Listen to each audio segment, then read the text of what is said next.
Big bass. Nice bass. A beaut. Another thick boy on the Slopmaster though. Whoo! Whoo! Nah, I got him. It's pretty good though. Hey, thanks for watching. Today I'm going to review the Bucher Slopmaster Spinnerbait. So this is a pretty well-known bait in the musky world, but I wanted to do a review on it because I actually use it more as a multi-species lure rather than a musky lure. It's, you know, a musky lure by design, so it has very hefty components. You know, it has this number 8 Colorado. This is the most common version. As I said, there's flashier willow leaf versions, but just focus on this one for now. So it has these really beefy components, including this very large stout hook with a really serious barb on there, thick wire, which, you know, in bass spinnerbaits, thin wire is more popular, but that's, I think, mainly because it gives you a better vibration. But with this very large blade on here, this bait has plenty of vibration. It actually feels almost like a chatterbait or a crankbait when you're reeling it in. But despite these kind of beefy aspect to it, it actually has a pretty compact design. I mean, if you look at, you know, the body of the bait, that's not, you know, that's sort of middle of the road for a bass lure. A lot of bass baits are bigger than this. It's just an extremely flashy one. So, you know, with this compact design, I think in the right situation, I mean, from experience, this can outproduce a lot of baits when you're fishing for largemouth, when you're fishing for northern pike, like smaller northern pike, and bowfin. I catch a lot of all three of those species with this bait. And so specifically, it shines in low light conditions. So I've noticed, you know, early morning, late evening, or when something like a storm is coming in, you're having a lot of wind, and let's say you're on a spinnerbait bite, you're on a chatterbait bite, but suddenly things are slowing down, and I think that they didn't stop biting, but they're just having a harder time finding your lure. So that's when I pull this out, and it tends to outproduce, you know, a more typical bass-sized spinnerbait or chatterbait because it has that greater calling radius. It has so much flash and vibration, and it's much better at attracting attention to itself and being found. So this, when the fish are aggressive, when you've got wind or post sundown, pre sunup, this can really shine, especially in weeds, because it's a very, very weedless lure. One of the features it has is it has this unique bend in the wire. So most spinnerbaits, this wire will just go straight to where that blade is. Right here has a bend, which I think is to help weeds kind of slide off of it more easily. Also, the amount of water that's being pushed by this big blade also seems to do a good job of keeping the weeds off it, more so than a lot of spinnerbaits. So this can be fished in very heavy cover, even though it still has the, you know, the exposed hook. It also has this hydroplaning sort of wide lead head to it, which I think is about an ounce and a quarter. And the overall bait then is, and if you read online, I haven't weighed it, but they call it 2 ounces or so.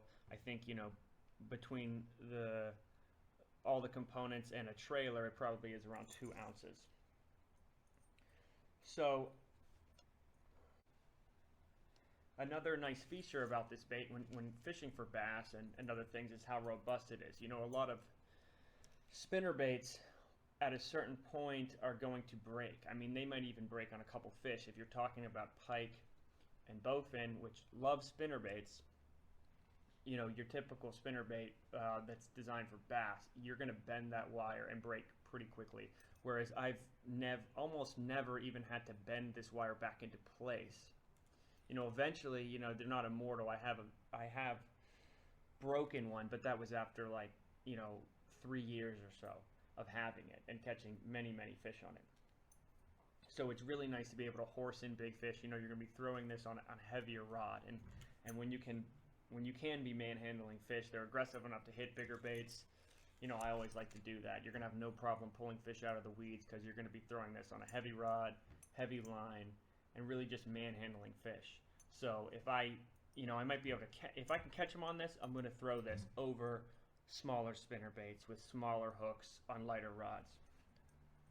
So the rod and reel setup that I use to throw this is a lighter musky rod, a medium heavy power, fast action 8-foot St. Croix Legend Tournament rod. It's rated for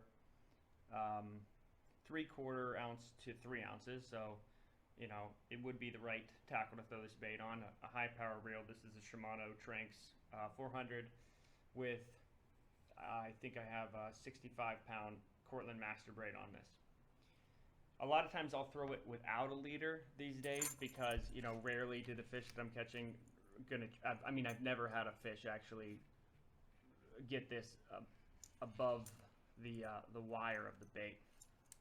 One trick is that I saw on Joe Bucher, a video about this lure, the inventor of the bait, is to put a split ring here. It kind of helps it straighten out better on cast, rather than if you're tying directly to the eye of this lure. And it has that type of eye you'll see on musky spinnerbaits where you can put a snap to it easily if you wanted to do that as well. So you're not going to have it, a lot of bass spinnerbaits, there'll just be a kink in the wire where you tie to, and if you had a snap it could slide back and forth. When it comes to trailers, the bait comes with a trailer. Eventually, obviously, that's going to get ripped up if you're fishing for toothy fish. So I generally replace these with the Mr. Twister Fat Curly Tail Grub. I believe these are 5-inch. So these 5-inch fat Mr. Twister Curly Tail Grubs, such as this one here. Look like this out of the package. I've tried different things, but this is basically the perfect trailer for this bait. You could use it's got a long hook shank. You could put lots of things on here, but I don't like, for example, a paddle tail tends to depress the amount of vibration that the bait is giving off. So I like to stick with the regular twister tail trailers. One sort of downside of the bait when it comes to trailers is there is no hook keeper. I've got trailers on all my baits here, but I guess I could just slide one off.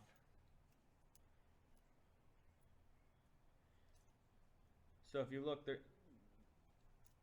there's no hook keeper on this bait. Now that said, I haven't had any issues. I guess maybe because the thickness or the length of this wire, I actually haven't had a problem with trailers being sliding down on the bait when you're catching fish, because that can mess up your hookup ratio and so forth. But I haven't had that issue.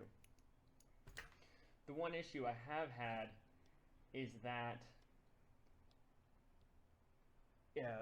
casting distance. It's not a great casting bait. I mean, I love throwing it on this rod.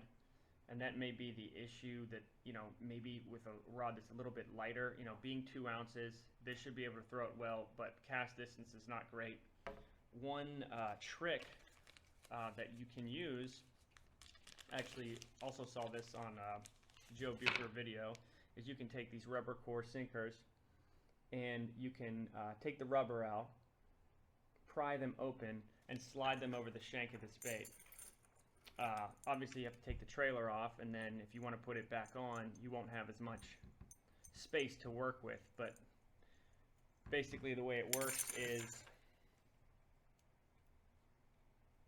this guy's missing a blade. Basically the way it works is you take out that rubber, you pry open that slit, and then you put it over, work it over the shank of this hook. And then you crimp it back down and pinch onto the metal with some type of pliers. And that will give you extra weight. It'll make the bait run a little deeper, and it will cast a little better, but it does take away from how far you could slide a trailer up along the hook shank. So I have a variety of colors.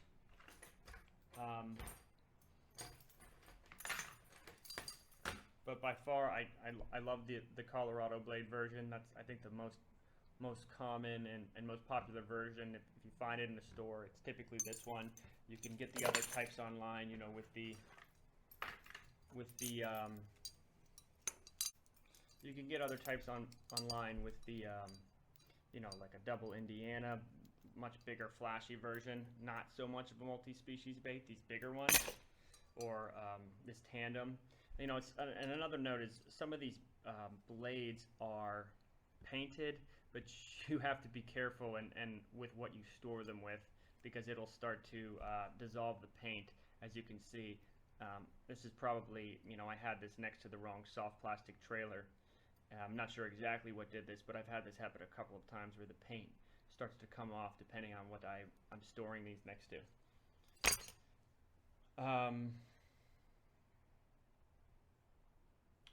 So that about wraps it up. You know, when it comes to this bait, it is a great multi-species lure. Use it when you're in cover and there's low light because of high winds, big waves, rain, early morning, late evening. This can really, really shine and outproduce a lot of other baits because of how much flash and vibration it's putting off. When it's getting dark, fish are starting to have trouble seeing. Before you think that they're done, switch to this, and a lot of times this will get a few more bites when smaller, more typical bass lures will stop working. So that about wraps it up. Thanks for watching. If you like this video, consider subscribing and give it a thumbs up and give me your comments. Thanks. Bye.